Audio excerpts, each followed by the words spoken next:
आज हम बात करेंगे मगध के उत्कर्ष और हर्यक वंश से लेकर नंद वंश तक के इतिहास के विषय में।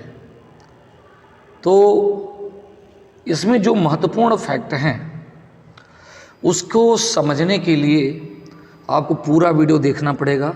और यह वीडियो मैं ये मानता हूँ कि आप लोगों के लिए बहुत ही उपयोगी सिद्ध होगा। और ये जो समय है महाजनपद काल का, जिसमें हर्यक वंश की स्थापना होती है और हर्यक वंश की स्थापना बिंबिसार के द्वारा किया जाता है, तो इन सारी चीज़ों को नंद वंश तक किस प्रकार से इसका विस्तार हुआ उसी को लेकर के हम लोग चलेंगे। ठीक है, चलिए क्लास को स्टार्ट करते हैं। देखिए, प्राचीन भारतीय इतिहास में मगध का अपना एक विशेष स्थान है। ठीक है ना। तो मगध जो है हर्यक वंश से लेकर गुप्त वंश तक, यानी लगभग 1000 मतलब समय तक अस्तित्व में रहा, राजनीतिक सत्ता का केंद्र रहा और इसकी समय समय पे राजधानियां भी बदलती रहीं। जैसे प्रारंभ में गिरिव्रज था, कालांतर में राजगृह, फिर पुनः पाटलिपुत्र की स्थापना उदयन भद्र के समय में, फिर वैशाली शिशुनाग के समय में, फिर पाटलिपुत्र कालाशोक के समय में, अलग अलग समय पे इसकी राजधानियां रही। देखिए, बात करें इसके प्राचीन नामों की तो इसे हम कुसुमपुर या पुष्पपुर के नाम से भी जानते हैं। और हम जानते हैं कि महाजानपद काल में भारत अनेक छोटे बड़े राज्यों में बटा हुआ था। 16 महाजनपदों का अस्तित्व दिखाई पड़ रहा है। तो वहीं एक तरफ पाणिनि के अष्टाध्यायी की बात करें तो उसमें 40 जनपदों का उल्लेख मिल रहा है। महाभारत की बात करें तो 263 से अधिक। तो इस प्रकार से देखें तो पूरा भारत एक छोटे बड़े राज्यों में बटा हुआ था। मगध के प्रतापी शासकों के द्वारा जब मगध का विस्तार हुआ तो उसकी साम्राज्यवादी नीति का शिकार जो छोटे छोटे महाजनपद थे या जनपद थे वे शिकार हुए और मगध जो है एक बड़े साम्राज्य के रूप में सामने आया। और इसका विस्तार का कार्य जो है बिंबिसार ने किया। देखिए, बिंबिसार ने बृहद्रथ वंश के बाद मगध में 544 ईसा पूर्व में अपनी शासन सत्ता का शुरुआत किया। जिस समय इसने शासन सत्ता ग्रहण की उस वक्त बिंबिसार जो था वो भगवान बुद्ध, मखलीपुत्र गोशाल और साथ ही साथ महावीर स्वामी का समकालीन था। यहाँ तक कि महावीर स्वामी का वो बहनोई भी लगता था। तो शुरू से ही बिंबिसार ने विस्तारवादी नीति अपनाई। और क्या कारण थे, कुछ कारणों की बात करने के बाद हम सीधे पॉइंट पे आएंगे और जितने भी फैक्ट हैं उसको आप लोग देखते हुए चलिएगा। उम्मीद करता हूँ ये क्लास जो है आप लोगों के लिए बड़ी ही उपयोगी सिद्ध होगी। अब देखिए, अगर हम बात करें लौ युग में, देखिए एक बात तो ये जान लीजिएगा कि इस काल को लौ काल के नाम से जानते हैं, महाजनपद काल को। तो मगध की जो भौगोलिक स्थिति थी वो बड़ी ही उपयुक्त थी। एक तो उसके पास लोहे का समृद्ध भंडार था, दूसरी ये भंडार जो है राजगीर से कहीं ज़्यादा दूर नहीं था, इसलिए ठीक है ना। तो लौह खनिज का भंडार पास में ही होने की वजह से मगध के शासक अपने लिए एक प्रभावशाली हथियार तैयार कर सके और उनके विरोधी आसानी से ऐसे हथियार प्राप्त नहीं कर सकते थे। लेकिन हम ये देखते हैं कि मलहर हुआ, अगियाबीर हुआ, ये आपका राजा नल का टीला, वहाँ से भी हमको लोहे के अस्तित्व के प्रमाण मिलते हैं। ठीक है। और वहीं दूसरी ओर उसके जो विरोधी थे जैसे अवंती, वहाँ पर भी लोहे का लौ खाने मिलती हैं। तो इस प्रकार से देखें तो उज्जैन हो, चाहे उत्तर प्रदेश का इलाका हो, चाहे बिहार का इलाका हो, ये लोहे के गलाने और तपाकर ढालने का काम होता था वहाँ पर। और यही कारण था कि वहाँ पर अच्छे किस्म के हथियार थे और ये हथियार युद्ध में विजय के कारण बने। ठीक है ना। अब अगर हम बात करें इनकी भौगोलिक बारे में देखिए, मगध की 2 राजधानियाँ थी। पहले तो राजगीर प्रारंभ में हर्यक वंश की जब स्थापना हुई थी, तो दूसरी थी पाटलिपुत्र। अगर सामरिक दृष्टि से देखा जाए तो ये दोनों ही स्थान महत्वपूर्ण थे। एक तरफ जो राजगीर था वो 5 पहाड़ियों की श्रृंखलाओं से घिरा था, इसलिए वो दुर्भेद्य था, उस पर आक्रमण करना आसान नहीं था। वहीं दूसरी ओर बात करें, दूसरी ओर यदि हम बात करें तो पाटलिपुत्र जब उसकी राजधानी बनती है तो वो भी क्या है, गंगा, गंडक और सोन नदियों के संगम पर था, और दक्षिण की ओर उसके क्या था, विंध्य का पर्वत था। तो यह एक जलदुर्ग के समान था, ठीक है ना। तो अगर हम देखें तो सोन और गंगा नदी इसे पश्चिम की ओर से और उत्तर की ओर से अगर देखा जाए तो, ठीक है ना, एक तरफ जो है पूरब की ओर चले जाइए तो वहाँ चंपा नदी भी बह रही है। तो इस प्रकार से देखें तो यह एक तरह से जलदुर्ग के रूप में दिखाई पड़ रहा है। तो एक तरफ एक है स्थल दुर्ग पहाड़ियों से घिरा हुआ राजगिरी, तो दूसरी ओर आपका क्या है, आपका ये पाटलिपुत्र। देखिए अगर हम बात करें पहले शासक की, ठीक है ना, तो ध्यान रखिएगा कि हर्यक वंश की स्थापना से पहले मगध में बृहद्रथ वंश का शासन था, और उस काल का प्रतापी राजा जो था वो था जरासंध, ठीक है ना। रिपुंजय के समय में हर्यक वंश के जो पितामह कह सकते हो, यानी आपके बिंबिसार के जो पिताजी थे, जिसका नाम भट्टिय मिलता है, ठीक है ना। तो भट्टिय ने अपने पुत्र को अगला शासक बनाया। 544 ईसा पूर्व में ये हर्यक वंशी शासक बिंबिसार ने अपनी राजसत्ता को स्थापित किया। ध्यान रखिएगा कि इस वंश को पितृहंता वंश के नाम से भी जाना जाता है, और इस वंश के प्रमुख शासकों में बिंबिसार, अजातशत्रु, उदयनभद्र, नागदशक का नाम लिया जाता है, ठीक है ना। और ये जो था यह वंश 544 से लेकर के 412 बीसी के आसपास, ठीक है ना, एक लंबे समय तक अस्तित्व में रहा। और इस वंश के लोगों ने बौद्ध और जैन धर्म को कहीं ज़्यादा प्रश्रय दिया, और इन लोगों का जो जाति है वो क्षत्रिय वर्णी मानी जाता है, और इसका अंतिम शासक किसको माना जाता है, नागदशक को माना जाता है। और इसकी राजधानी क्या थी, प्रारंभ में गिरिव्रज थी, ठीक है ना। तो रिपुंजय के बाद बिंबिसार ने 544 ईसा पूर्व के आसपास राज सत्ता ग्रहण किया था। अब देखिए अगर हम बात करें कि बिंबिसार से क्या प्रश्न पूछ सकता है, तो ये जान लीजिएगा कि इसका एक नाम क्या है, बचपन का नाम श्रोणिक मिलता है या सेनीय मिलता है। पूछ देता है कई बार कि किसका नाम श्रोणिक है, श्रेणिक है या सेनीय था। तो इस तरह से अगर एग्जाम में पूछता तो आप बता दीजिएगा बिंबिसार। इसने अपने पूर्ववर्ती शासक रिपुंजय के बाद मगध पर, ठीक है ना, अपनी सत्ता स्थापित की। रिपुंजय वहाँ से चला जाता है अवंती के क्षेत्र में, ठीक है ना। यह हर्यवंश का पहला राजा था। 544 से लेकर के 492 ईसा पूर्व तक, यानी कुल मिलाकर कितना समय तक बेटा, 52 वर्षों तक इसने एक लंबे समय तक शासन किया, ठीक है ना। इसके पिता का नाम क्या है, भट्टिय, और कुछ किताबों में हेमजित भी प्राप्त होता है। अगर इसकी पत्नी का नाम देखें तो इसकी कई पत्नियां थीं, ठीक है ना।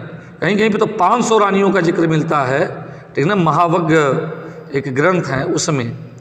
तो इसकी प्रमुख जो पत्नियां थीं वो थी कौशल की रानी महाकोशला देवी, जो राजा प्रसेनजित की बहन थी, राजा चेटक की लड़की चेलन्ना जो कि लिच्छवी कुल से थी, वासवी जो कि वैदेही यानी मिथिला की थी। तो इन्हीं वासवी का पुत्र था कौन, अजातशत्रु। ये जानकारी मिलती है मथुरा लेख से। क्षेमा, मद्र नरेश की लड़की क्षेमा से भी इनका विवाह हुआ था। तो ये प्रमुख हैं जिनको आपको जानना चाहिए। संतानों की बात करें तो कई संतानें हैं, लेकिन जिसमें महत्वपूर्ण है अजातशत्रु, हल, बेहल इत्यादि। ठीक है। अगर हम बात करें इसके प्रमुख मंत्री जो थे, वर्षकार है, महागोविंद हैं, सुनीति है, जीवक है, और ये बौद्ध धर्म और जैन धर्म दोनों को समान रूप से इसने संरक्षण दिया, क्योंकि बौद्ध धर्म में एक तरफ तो ये बौद्ध धर्मावलंबी था, क्योंकि इसने वेड़ुवन विहार जो है दान किया था, किसको? बुद्ध को, ठीक है ना। तो वहीं जैन धर्म जिसका किसका भी अनुयायी लगेगा बेटा? महावीर स्वामी का, क्योंकि महावीर स्वामी का बहन कौन है? चिलन्ना, ठीक है ना, और वासवी भी थी। तो हमने आपको पिछली क्लास में पढ़ाया था कि जब पहली बार उन्होंने ज्ञान दिया था तो उसमें उनके बिंबिसार, अजातशत्रु की माँ और उसकी बहन चिलन्ना भी सम्मिलित हुई थी। और यदि इसकी बात करें तो मगध के उत्कर्ष के लिए जाना जाता है। पहली बार इसने अस्थाई सेना का गठन किया ईरानियों के आधार पे, और इसको कुशल प्रशासन के लिए जाना जाता है। तो अगर हम जानने का स्रोत देखें कि कहाँ से जब जानकारी मिलती है, तो देखिए महावग्ग, सुमंगल विलासिनी, दिग्निकाय, महापरिनिब्बान सुत्त, मत्स्य पुराण, वायु पुराण, निर्यावली सुत्त। देखिए अभी असिस्टेंट प्रोफेसर में पूछा गया था। हेमचंद्र का परिशिष्ट पर्वण इत्यादि जो ग्रंथ हैं वो इसके अंतर्गत वहाँ से जानकारी मिलती है। इसके अलावा फायान की फोक्योकी से भी हमें सूचना मिलती है, वेनसांग की ग्रंथ सीयुकी से, आहस्य के, और इसके द्वारा दिया गया वेड़ुवन विहार जो है वो इम्पॉर्टेंट है, जिसको आपको जानना होगा। ये वेड़ुवन विहार जो उसने भगवान बुद्ध को दान किया था। अब देखिए अगर इसकी राजनीतिक उपलब्धियों को देखा जाए तो देखिए एक चित्र हम यहाँ पर दिखा रहे थे आप लोगों को। ये वेड़ुवन विहार है जिसमें बिंबिसार द्वारा भगवान बुद्ध को दान किया जा रहा है। अब देखिए इसने वैवाहिक संबंधों से अपने साम्राज्य का विस्तार किया। महाकोशला देवी, कौशल की नरेश, प्रसेनजित की बहन थी। तो जब महाकोशला से विवाह होता है तो इनको काशी ग्राम दहेज में मिल जाता है, तो इनका साम्राज्य थोड़ा सा बढ़ जाता है। और काशी ग्राम दहेज में मिलने से इन्होंने अपने साम्राज्य का विस्तार किया, ठीक है ना। वहीं दूसरी ओर हम देखते हैं चिलन्ना जो थी, उनकी जो पत्नी थी वो क्या थी? राजा चेटक की बहन थी, ठीक है ना। तो इस तरह से लिच्छवी गणराज्य का उसको समर्थन मिला, जिससे वत्स के राजा उसके ऊपर आक्रमण नहीं कर सकते थे। वासवी की बात करें, मिथिला के साथ इसका संपर्क था, या मिथिला की राजकुमारी से इसने शादी किया, मद्र नरेश की लड़की क्षेमा से। तो ये वैवाहिक संबंधों से अपने राज्य को सुरक्षित करने का प्रयास किया, और बदले में काशी ग्राम इसने क्या क्या कौशल से प्राप्त किया। तो इस प्रकार से देखो तो वैवाहिक संबंधों के आधार पर इसने अपने साम्राज्य का विस्तार करने का प्रयास किया। राजनयिक संबंध देखें तो अवंती नरेश चंड प्रद्योत के बारे में यह कहा जाता है कि एक बार वो क्या था, पीलिया रोग से ग्रसित हो गया। तो ऐसी दशा में उसने अपने राज दरबारी चिकित्सक जीवक को उसकी चिकित्सा में भेजा। दूसरी बात हम ये भी जानते हैं कि चंड प्रद्योत लिच्छवी गढ़राज के प्रमुख चेटक का भी क्या था? दामाद था। तो इस प्रकार से दोनों लोगों में साड़ू भाई का परिचय था कि चिलन्ना के भाई जीजा न लगेंगे अवंती नरेश, तो ये भी एक मित्रता का कारण है। सिंध के नरे पुष्ट सारिन के साथ इनका संबंध था अच्छा, ठीक है ना। अब देखिए इनके विजय की बात करें तो इनका विरोधी था ब्रह्मदत्त।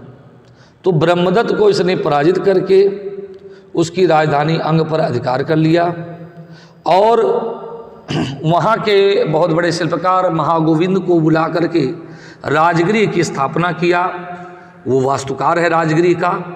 तो महागोविंद द्वारा जब वे राजगृह बन जाता तो राजगृह को उसने क्या बना दिया? अपना राजधानी बना दिया, ठीक है ना। बाद में उसने क्या किया? अजातशत्रु को वहाँ का उपशासक बना दिया, ठीक है। धर्म की बात करें तो ये बौद्ध धर्मावलंबी था, जैन धर्म में भी इसकी निष्ठा थी। देखिए इसके समय में कहा जाता कि 80,000 ग्राम थे, कठोर दंड व्यवस्था थी, और इसने एक अस्थायी सेना रखी थी। लेकिन इसके जीवन का अंतिम वर्ष क्या है, बंदी गृह में व्यतीत हुआ। ठीक है, और ऐसा कहा जाता है बौद्ध ग्रंथों में कि अजातशत्रु ने क्या किया, उसकी हत्या कर दी बंदी गृह में ही जाकर के। तो वहीं जैन ग्रंथ कहते हैं कि नहीं, जब अजातशत्रु को पता चलता कि मुझे ही पिताजी ने युवराज बनाया है, तो उनको बंदी पर जो बंदी थे उनके मुक्त करने के लिए कुल्हाड़ी लेके चलता है।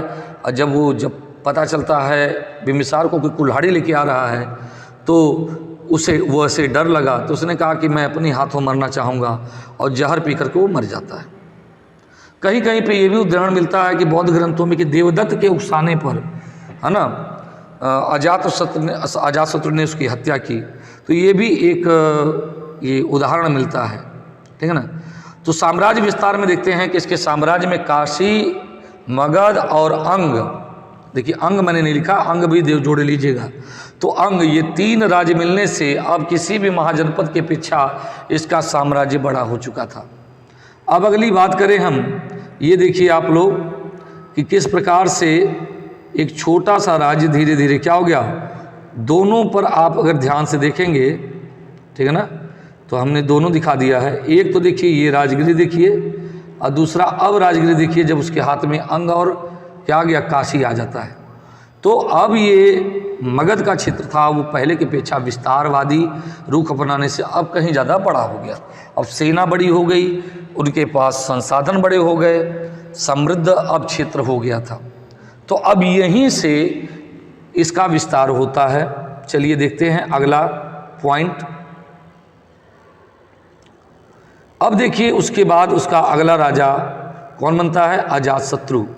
अजातशत्रु का एक नाम कुड़िक प्राप्त होता है। देखिए उनका नाम श्रेणिक है तो इनका नाम कुड़िक है। ये बिम्बिसार के बाद अगला राजा बनता है। कहते हैं कि इसने अपने पिता की हत्या करके राज्य को प्राप्त किया था। ठीक है ना। अगर हम बात करें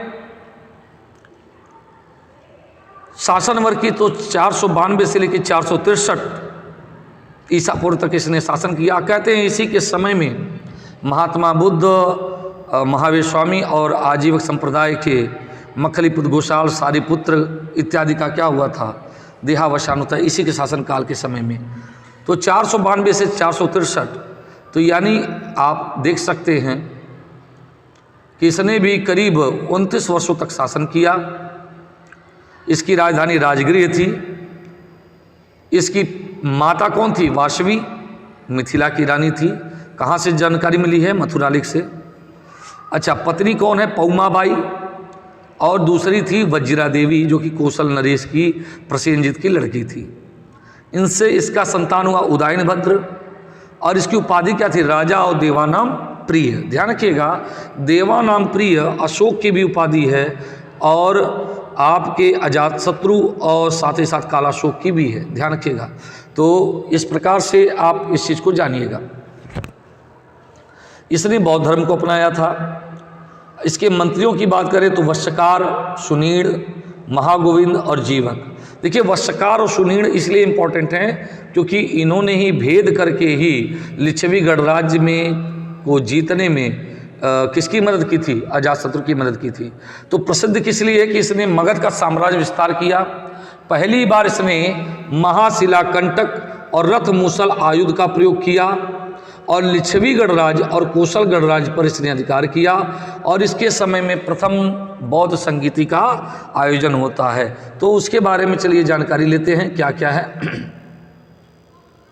देखिए कौशल के साथ संघर्ष होता है, तो प्रसेनजित के साथ कभी वो विजित होता है तो कभी हार जाता है। तो हारने के उपरांत फिर क्या होता है, इनके अंदर संधि होती है।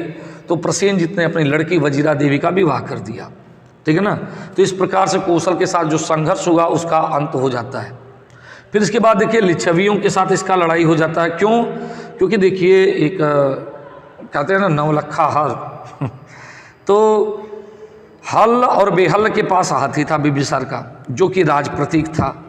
दूसरा जो अग्रमहिषी जो पहनती है गले का हार, ठीक है ना, वो गले का हार किसने ग्रहण कर लिया बेटा? उस गले के हार को प्राप्त किया चेलन्ना ने।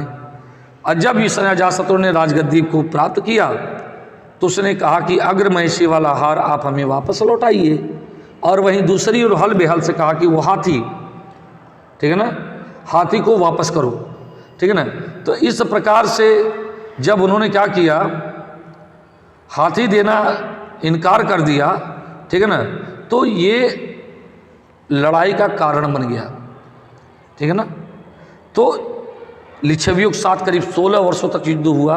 तो एक बार अजातशत्रु ने महात्मा बुद्ध से भी पूछा कि हे मुनि, आप ही बताइए कि कैसे हम लिच्छवियों पर विजय करें।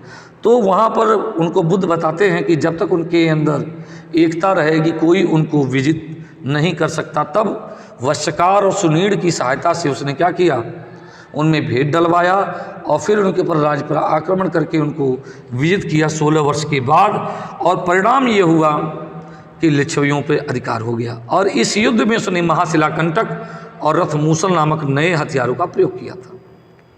अब देखिए कौशल पे अधिकार की बात करें मैं, तो कौशल पे अधिकार क्या है बेटा, ये भी जान लो। देखिए बाद में प्रसेनजित कुछ समय के लिए शिकार करने के लिए जाता है, तो उसका लड़का जो विड्डूब है वो राजगद्दी प्राप्त कर लेता है। और विड्डूब क्या था, वो साक्य गणराज्य से था, साक्यों के कुल से था। क्या था कि जब प्रसेनजित विवाह करने जाते हैं तो साक्य अपनी लड़की को किसी दूसरे कास्ट में या अपने से नीचे लोगों को शादी नहीं करते थे। तो उन्होंने क्या किया, एक दासी से इनका धोखे से शादी करवा दिया। उसी दासी का पुत्र था विड्डूब। तो विड्डूब ने जब शासन सत्ता ग्रहण कर लिया तो प्रसेनजित जब लौटा तो दोनों में क्या होती है, लड़ाई होती है। और प्रसेनजित अपनी जान बचा करके भागता है और अपनी जान बचाने के लिए अपने दामाद अजातशत्रु से सहायता मांगता है। तब तक वो रास्ते में ही मर जाता है। तो प्रसेनजित अब ये विड्डूब सोचा कि कहीं ऐसा न हो कि ये आक्रमण करे, उसके पहले मैं क्यों ना मगध के ऊपर आक्रमण कर दूं। तो इस प्रकार से देखा जाए तो विड्डूब के साथ उसका आक्रमण होता है, ठीक है ना। तो विड्डूब जब नदी को पार कर रहा था तो उसी वक्त अचानक बाढ़ आ जाती है और उसी बाढ़ में उसकी पूरी सेना सहित वो डूब जाता है, मर जाता है। तो अब वजीरा देवी यानी विड्डूब की जो बहन है उससे किसका शादी हो चुका है बेटा, अजातशत्रु का। तो इस नाते अब वहाँ का कोई उत्तराधिकारी न होने से वहाँ का राज्य अब अजातशत्रु के हाथ में आ जाता है।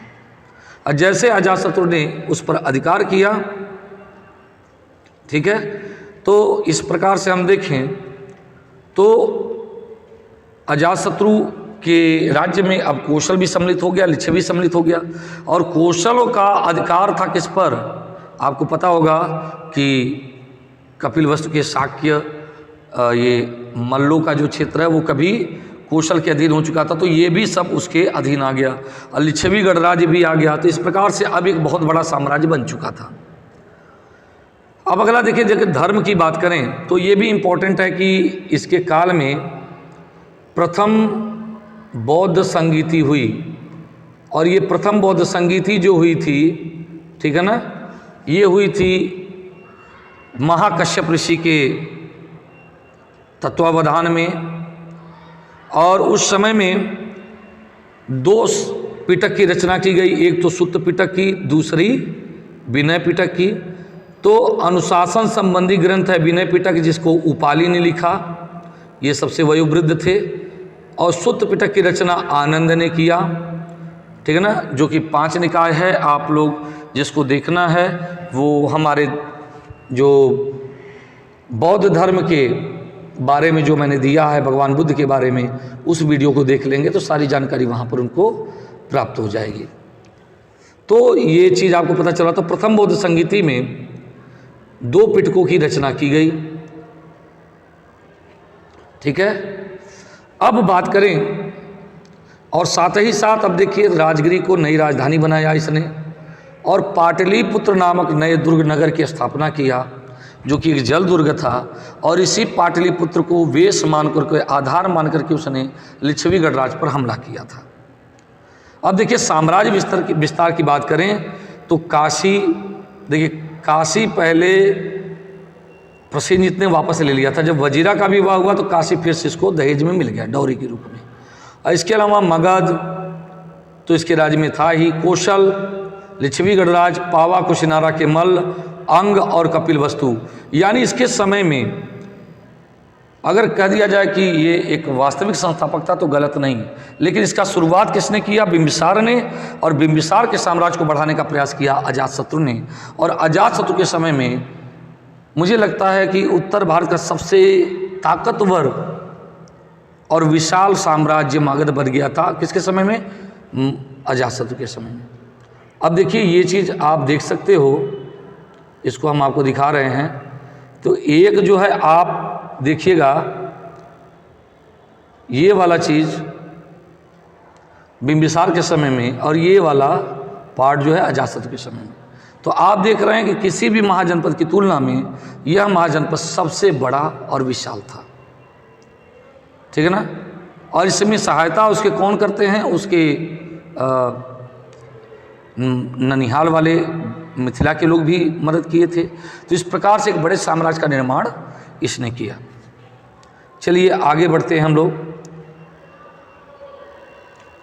अब देखिए अगर हम बात करें उदयन भद्र की, ठीक है ना, तो थोड़ा सा पीछे चला गया है क्या? हाँ, सेट नहीं कर पाए शायद। तो चलिए हम बात करते हैं उदयन भद्र के बारे में भी जान लीजिएगा। देखिए उदयन भद्र को पितृहंता कहा जाता है। उसने अजातशत्रु की हत्या करके राजगद्दी प्राप्त की है। और ध्यान रखिएगा कि उदयन भद्र ने एक नया चीज़ किया, पाटलिपुत्र को अपने राज्य की राजधानी बनाया। तो ये दो चीज़ आप जानिएगा उदयन भद्र के लिए, ठीक है ना बेटा। तो उदयन भद्र के बारे में ये दो चीज़ आप जानिएगा, पाटलिपुत्र की स्थापना और अपनी राजधानी बनाया। तो पूछेगा कि पाटलिपुत्र की राजधानी किसने बनाया? तो वो है उदयन भद्र, ठीक है ना। और दूसरी बात जो है उदयन भद्र के बारे में बताइएगा वो ये कि उदयन भद्र जो है इसके समय में अवंती के साथ टकराव होता है लेकिन युद्ध नहीं होता है। और तीसरी बात जो है इसने अपने पिता की हत्या की थी, इसलिए इसको भी पितृहंता का दोष लगता है। तो अजातशत्रु के द्वारा अपने पिता बिंबिसार की और उदयन भद्र के द्वारा अपने पिता अजातशत्रु की हत्या की गई, इसलिए इसी वजह से इस वंश को पितृहंता वंश के नाम से भी जानते हैं। अब अगर बात करें शिशुनाग वंश की, तो इसके बारे में जानकारी हमको कहाँ से मिलती बेटा? ये भी जान लीजिएगा। दीपवंश, महावंश, मालंकर वथु, ठीक है ना, हर्षचरित, दिव्यावदान, मत्स्य पुराण, वायु पुराण, हेमचंद का प्रशिष्ट पर्वण, सोमदेव का कथासरित सागर और तिब्बती विद्वान तारानाथ का कंग्यूर। तो ये इम्पोर्टेंट हैं जहाँ से इनके बारे में जानकारी मिलती है। अब अगर हम देखें तो पूर्ववर्ती वंश, तो शिशुनाग वंश से पहले कौन सा वंश था? हर्यक वंश था। तो 412 ईसा पूर्व के आसपास शिशुनाग वंश की स्थापना होती है। और शिशुनाग वंश की स्थापना करता कौन? शिशुनाग ने किया। ध्यान रखिएगा ये वैशाली के राजकुमार का लड़का था। इसने क्या किया? अपनी राजधानी फिर से पाटलिपुत्र से हटा करके वैशाली में स्थापित की और गिरिव्रज। तो दो राजधानियां बनी इसके समय में, न राजगिरी न पाटलिपुत्र। कौन? वैशाली और गिरिव्रज, ठीक है ना। तो ये लिच्छवी गणराज का एक तरह से राजकुमार था और अपने समय में ये कहाँ का उपशासक था? काशी का उपशासक था, ध्यान रखिएगा। और ये इस काल के प्रतापी राजाओं में शिशुनाग और कालाशोक का नाम लिया जाता है। और इस वंश ने करीब अगर देखा जाए तो 68 वर्षों तक शासन किया, 412 से लेकर 344 BC तक। ये बौद्ध धर्मावलंबी था, इसकी जाति क्षत्रिय थी। और इसका अंतिम शासक कौन था? नंदिवर्धन, पुराणों के अनुसार। इसका राज चिन्ह क्या है बेटा? ज्ञात नहीं है, बस ऐसे लिख दिया हूँ, ठीक है ना, बस जानते रहिएगा। अब देखिए शिशुनाग के बारे में जानिएगा। देखिए इसके पहले जो पूर्ववर्ती शासक कौन है बेटा? नागदशक था, हर्यक वंशी। तो नागदशक की कहते हैं कि वो उतना सही आदमी नहीं था, वो योग्य नहीं था। तो उसके दरबारियों ने उसको हटा दिया और काशी के उपशासक शिशुनाग को उसके स्थान पर गद्दी पर बैठा दिया। तो चयनित होकर के राजा बना कौन? शिशुनाग। तो शिशुनाग वंश का ये पहला राजा है। 412 से लेकर 394 ईस्वी तक, ईसा पूर्व तक इसने शासन किया। तो इस प्रकार से आप देखते हो 18 वर्षों तक इसने शासन किया। इसने अपनी राजधानी दो बनाई, वैशाली और गिरिव्रज। इसके पिता क्या थे? वैशाली के लिच्छवी राजा थे, और इसकी माँ जो थी वैशाली की नगर वधू थी। पत्नी के बारे में हमें जानकारी नहीं है। संतान इसकी कालाशोक है, जिसको काकवर्ण के नाम से जानते हैं। इसने भी राजा की उपाधि धारण की। धर्म के बारे में नहीं पता, लेकिन पूर्व में ये क्या था? काशी का उपशासक था। ये अगर जाना जाता है तो अवंती विजय को लेकर के, और अवंती जो था उसने असमक पर विजय हासिल कर ली थी, वत्स पर आक्रमण कर लिया था, और वत्स पर आक्रमण हुआ तो सुसुमार गिरी का जो क्षेत्र है वो भी उसके अधीन था। तो जैसे ही अवंती पर इसने विजय हासिल किया तो ये सुसुमार गिरी, ये आपका वत्स, असमक और अवंती, ये सारा चीज़ अब as a part of the, है ना, मगध एम्पायर, तो मगध साम्राज्य का हिस्सा बन गए। चलिए आगे हम बात करते हैं। अब देखिए, पहली तो प्रारंभिक समय में ये काशी के उपशासक थे, और पौरव और अमात्यों के द्वारा इनका राज्याभिषेक होता है, और इसने अवंती के राजा अवंतीवर्धन को पराजित करके अवंती पर अधिकार कर लिया। और अपने समय में इसने दो राजधानी बनाई, वैशाली जो कि मुख्य राजधानी थी, गिरिव्रज इसकी द्वितीय राजधानी थी। और अवंती पर विजय हासिल करके इसने एक बड़े साम्राज्य का निर्माण किया। तो अजातशत्रु से मिले हुए परंपरानुसार इतने बड़े साम्राज्य को इसने और विस्तारित किया, और अवंती जब उसके कब्जे में आया तो वत्स और दक्षिण का असमक का क्षेत्र भी इसके साम्राज्य का हिस्सा हो गया। तो अब एक बड़े साम्राज्य का निर्माण हुआ, ठीक है ना। अब देखिए बात करें कालाशोक की, तो देखिए बेटा, कालाशोक 394 ईसा पूर्व में गद्दी पर बैठता है, 366 ईसा पूर्व तक रहता है। इसने शिशुनाग वंश की स्थापना किया, मतलब स्थापना करने वाले शिशुनाग यानी इसका पिता का पुत्र था। इसे काकवर्ण और प्रियदर्शी के नाम से भी जाना जाता है, ठीक है ना। और कालाशोक अपनी राजधानी को वैशाली से हटाकर फिर से पाटलिपुत्र ले आया, जो इसकी सबसे बड़ी भूल साबित होती है। बाद में इसने 28 वर्षों तक शासन किया। पारंपरिक स्रोतों के अनुसार यह माना जाता है कि कालाशोक के 10 पुत्र थे, परंतु उनका कोई विवरण ज्ञात नहीं होता है, ठीक है ना। ध्यान रखिएगा, शिशुनाग के पुत्र कालाशोक को प्रमुखतः दो महत्वपूर्ण घटनाओं के लिए जाना जाता है। पहली बात, वैशाली में द्वितीय बौद्ध संगीता का आयोजन हुआ, जिसकी अध्यक्षता कौन किया था? सब्बकामी ने। और इसी समय में बौद्ध धर्म का पहला विभाजन होता है थेरवादी या स्थविरवादी और महासांघिक के रूप में। तो ये इम्पोर्टेंट है, जिसको जानिएगा। और ध्यान रखिएगा, पाटलिपुत्र, ठीक है ना, मगध की राजधानी का स्थानांतरण होता है, जिसको हम लोग, ठीक है ना, कुसुमपुर के नाम से भी जानते हैं, ठीक है ना। तो अब देखिए, बौद्ध ग्रंथ महावंश में कालाशोक को काकवर्ण कहा गया है। लेकिन शिशुनाग वंश का पतन के बारे में ऐसा कहा जाता है, ध्यान रखिएगा, इनकी जाति जो थी शिशुनाग वंश की क्या थी? नापित नहीं, सॉरी गलत बोल रहा हूँ, ठीक है ना। तो इनके बारे में ये क्षत्रिय थे, ठीक है ना, नापित मत भूलिएगा, ठीक है ना। ये कैसे इनका खात्मा हुआ? ये कहा जाता है कि संभवतः महापद्मनंद, जो कि इसकी पत्नी से प्रेम करता था, और इसकी पत्नी के कहने पर महापद्मन ने बाजार में जब ये निरीक्षण कर रहा था, उसी वक्त इसकी चाकू घोंपकर हत्या कर दी थी। और ये इसकी सूचना हम आगे वाले बता रहे हैं। अच्छा, बाणभट्ट के हर्षचरित में यह उल्लेख मिलता है, ये जो कथानक बता रहे थे कि पाटलिपुत्र में घूमते समय नंदवंश के राजा महापद्मनंद ने चाकू मार करके कालाशोक की हत्या कर दी। बाद में उसके पुत्रों का संरक्षक बन करके राज्य किया, और कालांतर में, ठीक है ना, कालांतर में उसने